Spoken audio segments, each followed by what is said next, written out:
चलिए, hello everyone, good morning. एक बार फिर से आप सभी का क्रेजी जीके ट्रिक के डेली करंट अफेयर की सीरीज में स्वागत है।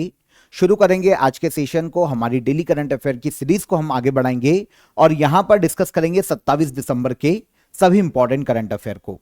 एक एक फैक्ट, एक एक क्वेश्चन को आराम से सुनिए। बहुत ही इंटरेस्टिंग सेशन है, एंड तक बने रहिएगा। और पीडीएफ और डेली करंट अफेयर का मॉक टेस्ट आपको कहां मिलेगा? क्रेजी जीके ट्रिक के एप्लीकेशन पर। तो चेकआउट कीजिएगा एप्लीकेशन को। तब तक हम चलते हैं आज के करंट अफेयर के पहले क्वेश्चन पर। देखें, इंपॉर्टेंट है, नोट कीजिएगा।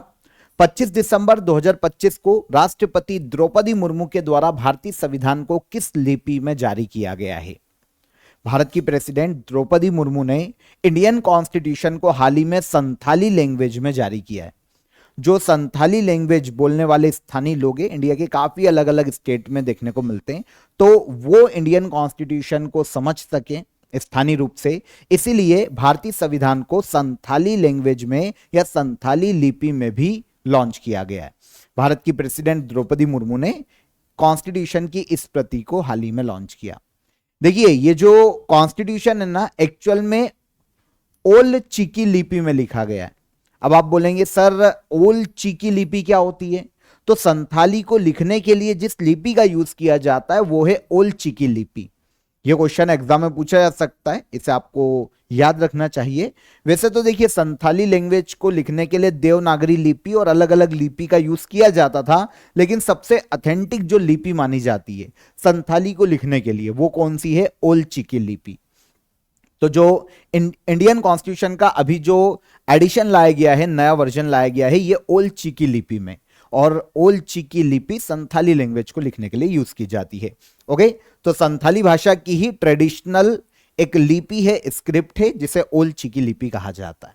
ठीक है, तो संथाली लैंग्वेज की पहले बात कर लेते हैं। बहुत ही प्राचीन लैंग्वेज है। इंडिया के अलग अलग स्टेट में, for example Jharkhand, Odisha, west Bengal, Bihar, Assam, यहां पर काफी पुराना इतिहास देखने को मिलता है संथाली लैंग्वेज का। यहाँ के जो मूल निवासी है, स्पेशली जो ट्राइब्स हैं, वो संथाली लैंग्वेज काफी बोलते हैं।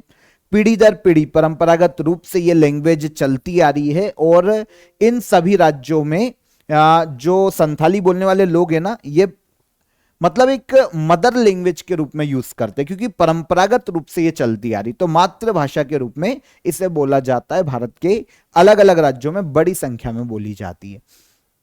अब इंडियन कॉन्स्टिट्यूशन का पहले भी काफी सारी लैंग्वेजेस में अलग अलग वर्जन निकाले जा चुके हैं, और अब फाइनली एक और लैंग्वेज में निकाला गया जिसका नाम है संथाली। तो ओल्ड चिकी लिपि यहां पर देखिए, स्पेशली मैंने आपके लिए मेंशन भी किया है, क्योंकि यहां से क्वेश्चन आपको पूछा जाएगा।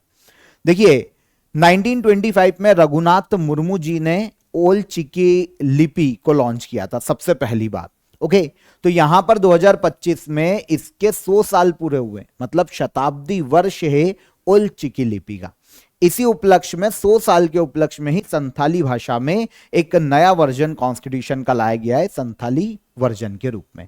आया समझ में? इंपॉर्टेंट फैक्ट है, याद रखना। ये जो लिपि है ना, 30 अक्षर की होती है, इसमें स्वर और व्यंजन दोनों होते हैं, और जिस तरीके से हमारी लिखावट है लेफ्ट से राइट की ओर, इस तरीके से ओल्ड चिकी लिपि को भी लिखा जाता है। संथाली लैंग्वेज की ट्रेडिशनल स्क्रिप्ट है ये। आपको पता है, इंडियन कॉन्स्टिट्यूशन का जो 8th शेड्यूल है ना, वो भारतीय संविधान का 8वीं अनुसूची भाषाओं की बात करती है।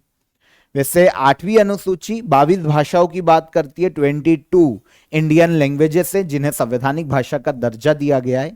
इनमें ही संथाली को जो 92 कॉन्स्टिट्यूशन अमेंडमेंट एक्ट लाया गया था, 92वां संविधान संशोधन, यह हुआ था 2003 में, और इसके माध्यम से संथाली को 8th शेड्यूल में जगह दी गई थी।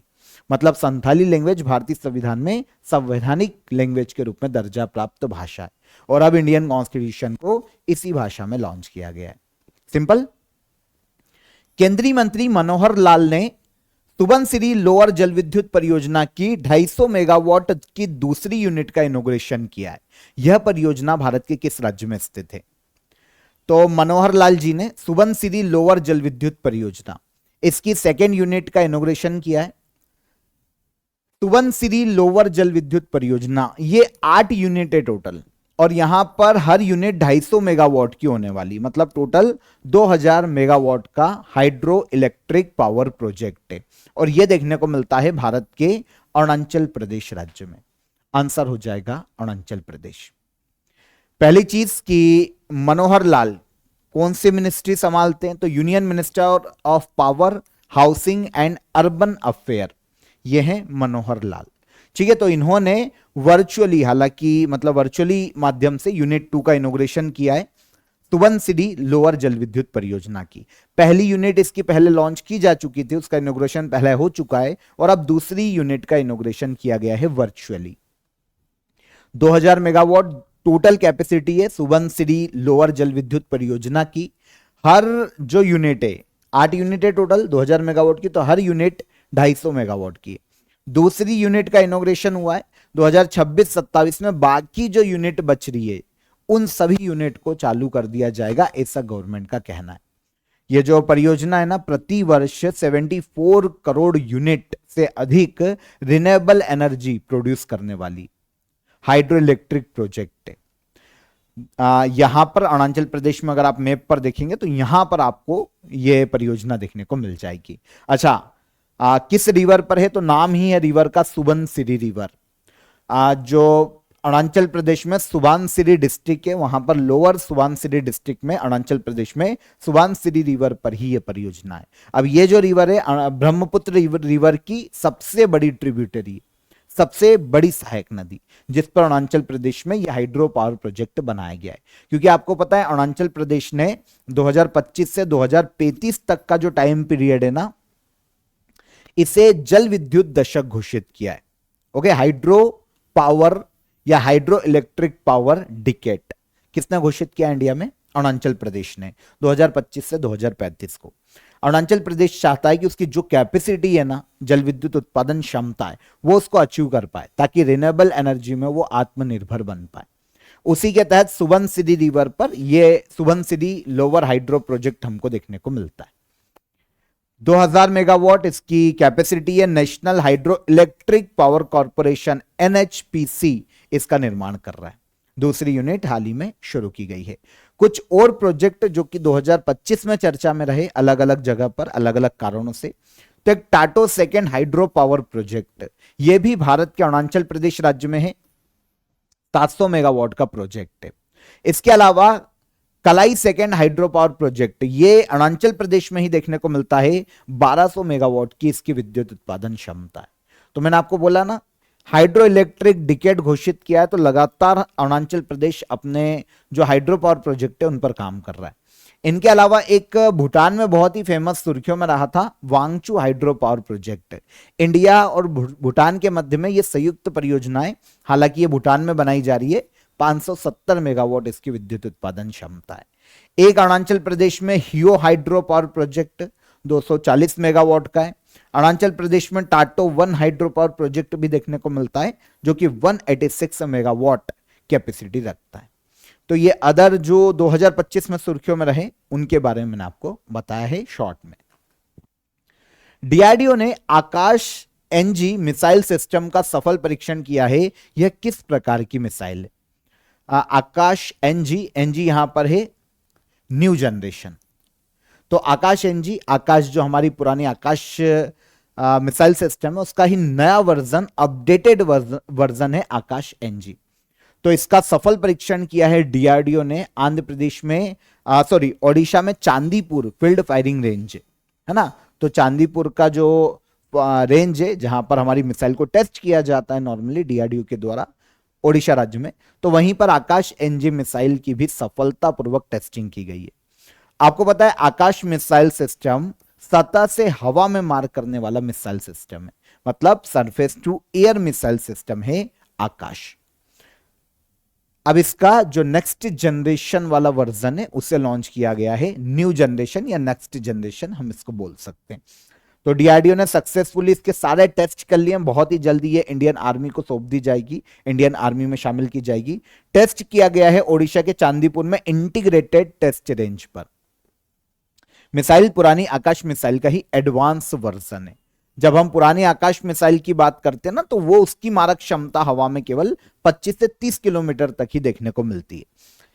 थी वो भी सरफेस टू एयर ही, और ये भी सरफेस टू एयर ही है, ध्यान रखना। जब आकाश मिसाइल की बात होगी तो दोनों ही, आकाश का नाम है समझ लेना सरफेस टू एयर, मतलब सतह से वार किया जाता है हवा में किसी भी ऑब्जेक्ट को डिस्ट्रॉय करने के लिए, चाहे वो ड्रोन हो, अदर कोई मिसाइल हो, कोई एयरक्राफ्ट हो, है ना, दुश्मनों का, तो इनको टारगेट करने के लिए। और हाँ, एक और चीज है, पता है, mobile surface to air missile है, मतलब जो ट्रक होते हैं, टैंक होते हैं सेना के, उनसे लॉन्च किया जा सकता है। अब टैंक और ट्रक तो कहीं भी आ जा सकते हैं, तो जरूरी नहीं है कि एक ही जगह से इसे लॉन्च किया जाए, तो कहीं भी इसको लेकर घूमो, जहां से लॉन्च करना है वहां से लॉन्च कर दो। तो ये mobile surface to air missile है ना, सतह पे, ट्रक पे रहेगी, टैंक पर रहेगी और डायरेक्ट हवा में मार कर सकती है। इसकी रेंज है 70 से 80 किलोमीटर। पुराने की रेंज कितनी थी आकाश की? 25 से 30 किलोमीटर। कोई ऑब्जेक्ट दिख रहा है ना अगर आकाश में, तो ये 70 से 80 किलोमीटर की रेंज में उसको डिस्ट्रॉय कर सकती है। हाइट अगर डायरेक्ट हम देखें, ऊपर हाइट उसकी कितनी है, तो 30 मीटर से 20 किलोमीटर ऊपर तक ये वार कर सकती है डायरेक्ट, है ना, ऊपर की दिशा में। ध्वनि की गति से 2.5 गुना ज्यादा इसकी स्पीड देखने को मिलती। तो डीआरडीओ ने आकाश न्यू जनरेशन मिसाइल को एक तो विकसित किया है और इसका निर्माण किया है Bharat dynamics limited, BDL, Bharat dynamics limited, इसने निर्माण किया। तो सफल परीक्षण आकाश एनजी का किया गया। ऑफर ऑफ द डे बता देता हूं, ईयर एंड सेल कंटिन्यू है क्रेजी जी के ट्रिक और रूट एप्लीकेशन पर आप सभी के लिए। सभी कोर्सेस अभी के लिए आपको काफी अफोर्डेबल प्राइस में, काफी पूरे साल भर के काफी नॉमिनल चार्जेस में आपको देखने को मिलेंगे सारे कोर्सेस, सारी पीडीएफ। ओके, तो चेकआउट कीजिएगा एप्लीकेशन को, क्रेजी जी के ट्रिक को। इसके अलावा आप कंप्लीट जीएस जीके की ऑल सब्जेक्ट ई बुक ज्वाइन कर सकते हैं। काफी स्टूडेंट होते हैं जो एसएससी की प्रिपरेशन कर रहे हैं या वनडे एग्जाम की प्रिपरेशन कर रहे हैं, तो नॉर्मली उनमें देखा गया है कि जीएस जीके का जो पोर्शन होता है ना, उनका ज्यादा स्ट्रांग नहीं होता है। तो लास्ट टाइम रिवीजन के लिए आप इसे ज्वाइन कर सकते हैं। जीएस के सारे सब्जेक्ट आपके यहाँ पर बहुत ही इजीली कवर हो जाएंगे। तो आपके लिए पीडीएफ ई बुक अवेलेबल है, आप ज्वाइन कीजिए। डिस्क्रिप्शन में मैं आपको इसकी लिंक दे दूंगा, काफी अफोर्डेबल प्राइस में ये आपको मिल जाएगी। और आपकी कोई भी क्वेरी है तो हेल्पलाइन नंबर पर आप कॉल कर लीजिएगा, ठीक है। चर्चा में रहा काशीवाजी कारीवा परमाणु ऊर्जा संयंत्र किस देश में स्थित है? काशीवाजी कारीवा न्यूक्लियर पावर प्लांट, यह अभी चर्चा में रहा है और यह देखने को मिलता है जापान में। वर्ल्ड का सबसे बड़ा न्यूक्लियर पावर प्लांट है काशीवाजी कारीवा न्यूक्लियर पावर प्लांट। कहां पर? जापान में। अब आप बोलोगे अभी सुर्खियों में क्यों है? ये अभी सुर्खियों में इसलिए है क्योंकि जापान ने अनाउंस किया है कि वो इस न्यूक्लियर पावर प्लांट को फिर से शुरू करेगा, ताकि जापान अपनी न्यूक्लियर जो उसकी एनर्जी की डिमांड है उसको पूरा कर सके, है ना, रिन्यूएबल एनर्जी की जो डिमांड है उसको पूरा कर सके। अब देखिए यहां पर एनर्जी डिमांड हम देख सकते हैं, जैसा कि जापान ने पूरे वर्ल्ड को कहा है, लेकिन यहां पर सैन्य कारण भी देखने को मिल सकता है। क्योंकि देखिए जापान जो है ना, प्रॉब्लम ये है कि अभी जब चाइना ने जापान को टारगेट करने की कोशिश की थी, आपको पता होगा अगर आपने न्यूज़ पढ़ी होगी, उसने क्या किया था कि हवा में ही जो चाइना के एयरक्राफ्ट थे उन्होंने जापानी एयरक्राफ्ट को हवा में ही लॉक कर दिया था। मतलब लॉकिंग के बाद क्या होता है, डायरेक्ट बस एक बटन दबाना है और मिसाइल जाएगी और उसके जो एयरक्राफ्ट है उसको डिस्ट्रॉय कर देगी। तो काफी ये प्रॉब्लमेटिक चीज थी, पूरा वर्ल्ड इससे डर भी गया था कि यार चाइना की उकसाने की वैसे आदत है। तो जापान ने ये चीज नोट करी कि अमेरिका जिसने वादा किया कि हमारी मदद के लिए आएगा, वो आगे नहीं आया। तो ऐसी कंडीशन में जापान को समझ में आया कि भैया हमें अपनी रक्षा खुद करनी पड़ेगी, हमें अपनी प्रॉब्लम को खुद सॉर्ट आउट करना पड़ेगा, ऐसे हम किसी पे भरोसे नहीं रह सकते। यही इंडिया ने भी हमेशा फॉलो किया, इसलिए हमने भी न्यूक्लियर वेपन्स बनाए और हम न्यूक्लियर संपन्न कंट्री हैं। तो ये कारण भी था। तो जापान अब इसमें काफी पिछड़ा हुआ, तो जापान ने बोला कि भैया अब हम हमारी न्यूक्लियर फैसिलिटी को शुरू करेंगे और न्यूक्लियर पावर प्लांट वापस शुरू करेंगे। वैसे तो ऑब्वियस सी बात है कि अभी के लिए जापान जो है अपनी एनर्जी की डिमांड को ही पूरी करेगा और फिर आगे अगर वो कोई स्टेप लेता है तो वो आगे की बात है। तो ये काशीवाजी कारीवा न्यूक्लियर पावर प्लांट है, जापान में है, ठीक है। जापान ने अनाउंस किया है कि वो इस प्लांट को एक बार फिर से शुरू करेगा। अब आप बोलेंगे कि सर एक बार फिर से शुरू करेगा मतलब 2011 में जापान में सुनामी आई थी, अब जापान में जब 2011 में सुनामी आई ना, तो जापान का फुकुशिमा जो न्यूक्लियर पावर प्लांट था ये तबाह हो गया था। और चेरनोबिल की घटना के बाद ये सबसे बड़ा न्यूक्लियर जो हम बोल सकते हैं डिजास्टर वो माना जाता है फुकुशिमा का। और जब ये हुआ था ना, तो जापान ने अपने 54 न्यूक्लियर रिएक्टर बंद कर दिए थे। उसमें एक काशिवाजी कारीवा न्यूक्लियर पावर प्लांट भी था। तो इसको आप याद रखिएगा, कहां पर है, काशिवाजी की जापान में देखने को मिलता है। तो अब जापान ने बोला है कि हम इसको फिर से शुरू करेंगे। हमारा इंपॉर्टेंट न्यूक्लियर पावर प्लांट है, 4.2 वर्ग किलोमीटर में फैला हुआ है, जापान के निगाटा स्टेट या प्रांत में ये देखने को मिलता है। इसकी टोटल कैपेसिटी देखें ना, तो लगभग 8,212 मेगावाट इसकी न्यूक्लियर पावर प्रोड्यूसिंग कैपेसिटी है। 7 यूनिट देखने को मिलते हैं, 7 रिएक्टर देखने को मिलते हैं। 5 रिएक्टर, इनमें से उनकी लगभग 1067 मेगावाट की विद्युत उत्पादन क्षमता है और 2 यूनिट की 1315 मेगावाट तक विद्युत उत्पादन क्षमता देखने को मिलती।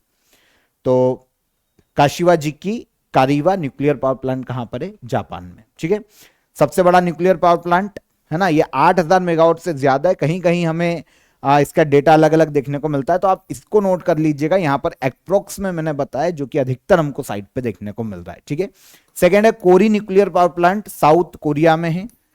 फिर थर्ड पे आता है हनुल न्यूक्लियर पावर प्लांट, ये भी साउथ कोरिया में। फोर्थ पर आता है होंगियानी न्यूक्लियर पावर प्लांट, चाइना में है। और पांचवा सबसे बड़ा है ब्रूस, कनाडा में है न्यूक्लियर पावर प्लांट।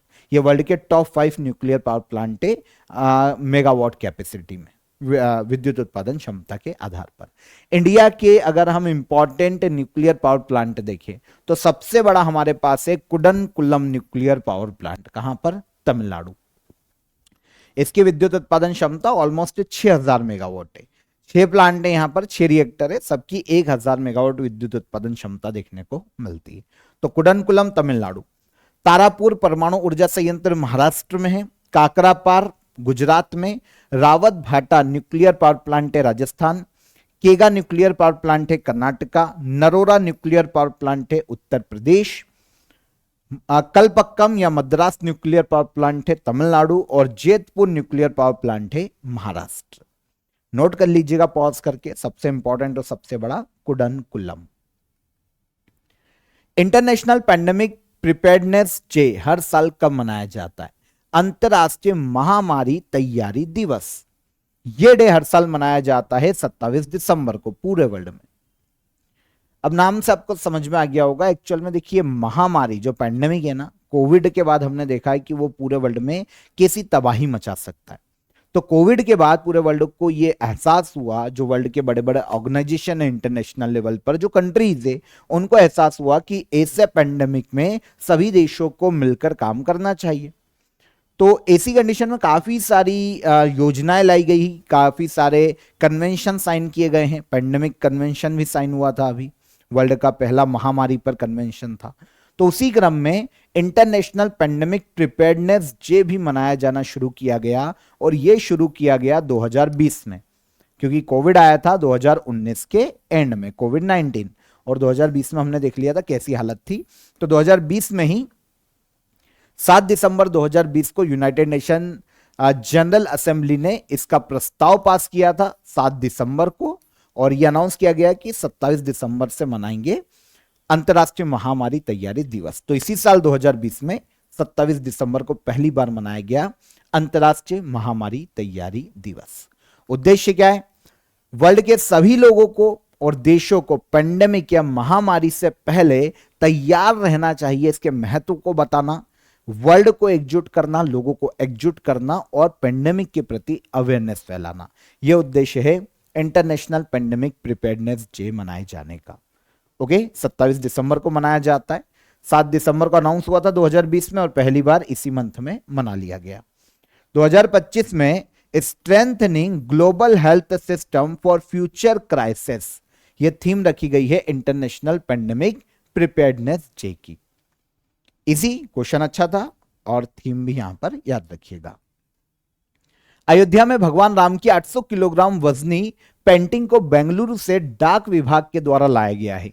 यह पेंटिंग किस शैली में बनी है, तो आपको एक अभी आपने एक देखा होगा सोशल मीडिया पे काफी वायरल है, भगवान राम की एक पेंटिंग आई है अयोध्या में, है ना, बहुत ही फेमस है। ये बेंगलुरु से डाक विभाग के द्वारा पोस्ट के द्वारा लाई गई और डाक विभाग इसको अयोध्या लेकर आया। 800 किलोग्राम ऑलमोस्ट इसका वजन है और ये पेंटिंग बनी है तंजावुर शैली में, है ना। पेंटिंग निर्माण की एक जैसे होती है ना मधुबनी पेंटिंग होती है, वैसे दक्षिण भारत में तंजावुर पेंटिंग चलती। तो तंजावुर पेंटिंग में इस पेंटिंग को बनाया गया है तंजावुर शैली में। तो भगवान राम की 800 किलोग्राम वजनी पेंटिंग को लाया गया है बेंगलुरु से अयोध्या। अयोध्या में इस पेंटिंग को स्थापित किया जाएगा। 1900 किलोमीटर की यात्रा करके ये अयोध्या तक आई है पेंटिंग। 12 फीट इसकी लंबाई है और 8 फीट ये चौड़ी है। और किस शैली में बनी है, यही हमारा इंपॉर्टेंट क्वेश्चन है। तो ये तंजावुर शैली में बनाई गई है। तो अब बात आती है कि तंजावुर शैली का विकास कब से हुआ, कैसी शैली है, क्या विशेषताएं हैं।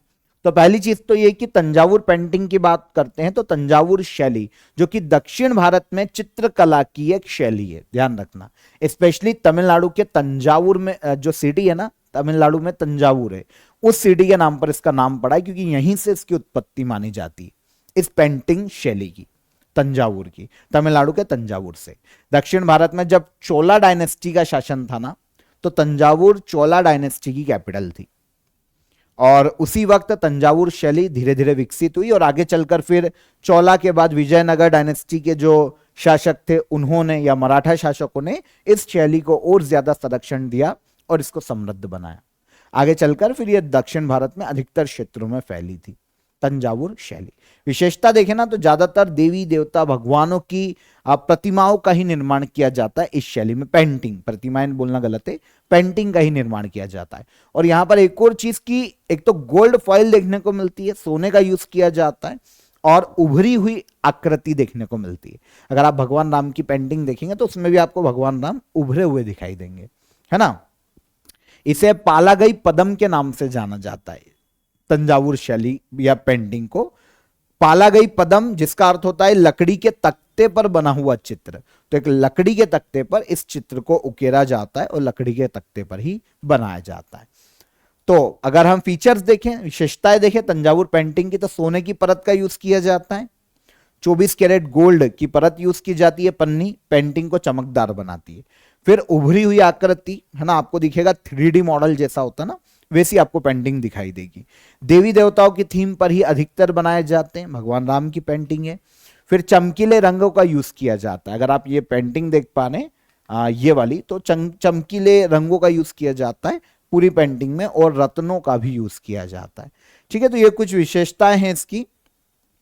2007-8 में ये जो पेंटिंग है तंजावुर पेंटिंग, इसे जीआई टैग दिया जा चुका है। 2007-8 में ज्योग्राफिकल इंडिकेशन टैग दिया जा चुका है तमिलनाडु के तंजावुर की तंजावुर पेंटिंग शैली।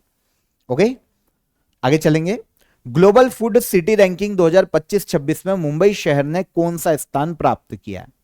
ग्लोबल फूड सिटी रैंकिंग 2025-26, ये रैंकिंग किसी भी सिटी को उसकी पाक कला के आधार पर रैंक देती है कि भाई सबसे ज्यादा जो व्यंजन कला है, पाक कला है, किस शहर की सबसे ज्यादा फेमस है, उसकी कोई आइडेंटिटी है क्या, कोई विशेषता उसकी देखने को मिल रही है क्या, और पूरे वर्ल्ड में वो फेमस है क्या। इस आधार पर ग्लोबल फूड सिटी रैंकिंग को तैयार किया जाता है। मतलब कोई भी व्यंजन शैली किसी सिटी के ट्रेडिशन को दर्शा पा रही है, उसकी परंपराओं को दर्शा पा रही है, और क्या वो समृद्ध विरासत को दर्शा पा रही है। इस आधार पर सिटीज को रैंकिंग दी जाती है ग्लोबल फूड सिटी रैंकिंग में। 2025-26 की जो रैंकिंग आई है ना, उसमें मुंबई शहर को 5वें स्थान पर रखा गया है पाक व्यंजन कला के मामले में। वड़ा पाव, है ना, तो बहुत सारी चीजें फेमस है वैसे मुंबई की। तो टेस्ट एटलस, ये एक व्यंजन शैली पर और ट्रेडिशन पर रिसर्च करने वाली एक वेबसाइट है जिसका नाम है टेस्ट एटलस। तो इसने वर्ल्ड फूड अवार्ड्स 2025-26 जारी किए हैं। ये जो अवार्ड होते हैं ना, इसी में बेस्ट फूड सिटीज रैंकिंग दी जाती है। तो 2025-26 की रैंकिंग में 10 बेस्ट फूड सिटीज में रैंक किया गया और इसमें मुंबई भी शामिल है। 10 बेस्ट सिटी में मुंबई को 5वां स्थान दिया गया। वैसे 18,828 शहरों को इन्होंने एनालिसिस किया इतने शहरों का और टॉप 100 सिटीज की रैंक निकाली। टॉप 10 इसमें से इंपॉर्टेंट होती है। सबसे पहले नंबर पर है best food cities in the world 2025-26 में इटली का नेपल्स शहर। सेकंड पर भी इटली का ही शहर है मिलान, क्योंकि इटली अभी पाक कला के लिए इंटेंजिबल हेरिटेज लिस्ट में शामिल हुआ था यूनेस्को की। तो इटली की जो पाक कला है वो तो पूरे वर्ल्ड में फेमस है ही, है ना। तो इटली को पूरे देश को शामिल किया गया था, पहला ऐसा देश इटली था। और अब ये लिस्ट में भी इटली का नेपल्स शहर पहले नंबर पर, इटली का मिलान दूसरे नंबर पर, इटली का बोलोग्ना शहर तीसरे नंबर पर, मुंबई 5वें नंबर पर रखा गया। टॉप 10 में से 6 स्थान तो इटली के शहरों के ही हैं। टॉप 10 में इंडिया का एकमात्र है मुंबई। उसके बाद फिर 100 की देखते हैं, टॉप 100, तो फिर दिल्ली को रैंक दी गई है 48 और अमृतसर 53, और उसके बाद तो फिर हैं, पर ये मुंबई और दिल्ली, मुंबई ही याद रख लो काफी। तो मुंबई में वड़ा पाव, पाव भाजी, भेलपुरी, काफी सारी चीजें। कभी आप विजिट करेंगे मुंबई, कभी आप जाएं कभी, तो आपको पता चलेगा कि स्ट्रीट फूड काफी फेमस है। सूची में यूरोप का वैसे दबदबा रहा, 10 में से 8 शहर तो यूरोप के ही, और उसमें से भी इटली के 6 शहर। तो टेस्ट एटलस जिसने ये रिपोर्ट निकाली, इंटरनेशनल फूड और ट्रेवल वेबसाइट है ना। तो traditional dishes, local food, food cities, food experience जो रहता है उसको रेटिंग और रैंकिंग देने का काम है टेस्ट एटलस। ये एक वेबसाइट है, तो इसके द्वारा ही जो रैंकिंग दी गई उसमें इंडिया का मुंबई 5वें स्थान पर है। रियल वैज्ञानिक प्रयोग करने के लिए एआई लैब असिस्टेंट एला किस संस्थान ने विकसित किया है?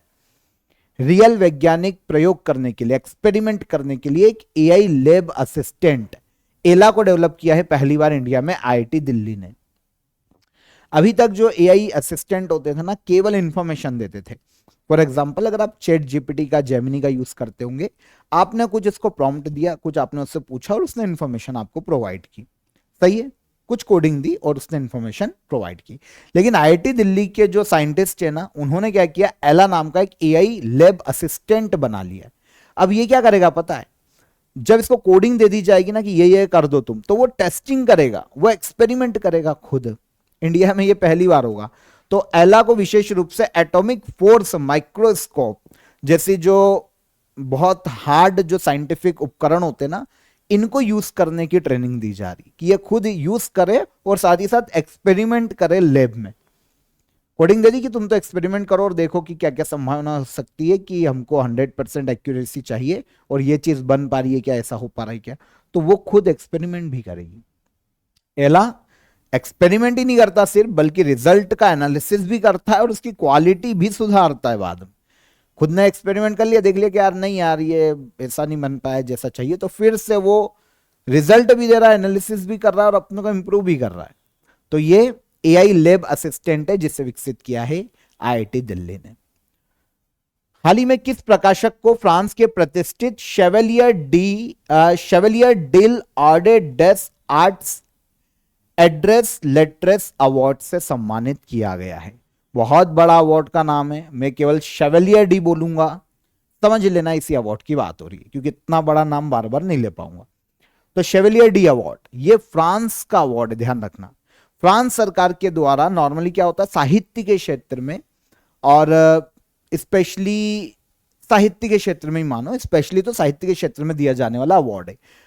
ऐसा कोई भी व्यक्ति जिसने फ्रांस के साहित्य को प्रमोट करने के लिए, फ्रांस के कल्चर को प्रमोट करने के लिए काम किया है, उसके द्वारा साहित्य के क्षेत्र में दिया जाने वाला सर्वोच्च नागरिक सम्मान फ्रांस के द्वारा दिया जा सकता है किसी भी व्यक्ति को। यह इस बार एक इंडियन को दिया गया 2025 में, जिनका नाम है रवि डीसी। कौन है ये? रवि डीसी, ठीक है। तो रवि डीसी को यह अवार्ड दिया गया हाल ही में। इंडिया और फ्रांस के बीच में लिटरेचर, साहित्य के क्षेत्र में दिया जाता है, लिटरेचर कल्चर एक्सचेंज, है ना, मतलब जो बोल सकते हैं कल्चर एक्सचेंज, संस्कृति का आदान प्रदान, इसके लिए अगर कोई व्यक्ति काम करता है तो उसको फ्रांस की अवार्ड दे सकती है। तो रवि डीसी को उनके योगदान के लिए फ्रांस के शेवलियर डी अवार्ड से सम्मानित किया गया। अब आप बोलेंगे रवि डीसी कौन है? तो एक मलयालम, एक बोल सकते हैं बुक स्टोर चेन है जिसका नाम है डीसी बुक्स। रवि डीसी के नाम से ये निकल के आई है। तो इसके नॉर्मली रवि डीसी की जब हम बात करते हैं तो ये मैनेजिंग डायरेक्टर के पद पर हैं, डीसी बुक्स के मैनेजिंग डायरेक्टर है। तो डीसी बुक्स ने क्या किया है, फ्रांस के काफी सारे ऐसे बुक्स हैं जिनका मलयालम में ट्रांसलेशन किया है, ताकि जो मलयालम के स्थानीय लोग हैं ना, मलयालम भाषा के दक्षिण भारत में, वो फ्रांस के उपन्यासों को, नॉवेल को, साहित्य को पढ़ पाए। तो कहीं ना कहीं फ्रांस का जो ट्रेडिशन है, जो कल्चर है, वही एक्सचेंज हो रहा है ना। मलयालम लैंग्वेज का मलयालम पब्लिशर है रवि डीसी, और मलयालम का एक बुक स्टोर चेन है डीसी बुक्स दक्षिण भारत में, मलयालम लैंग्वेज का। तो फ्रांस की बुक्स को इन्होंने मलयालम में ट्रांसलेट किया है काफी सारी, और उसको मलयालम लैंग्वेज में लॉन्च किया है।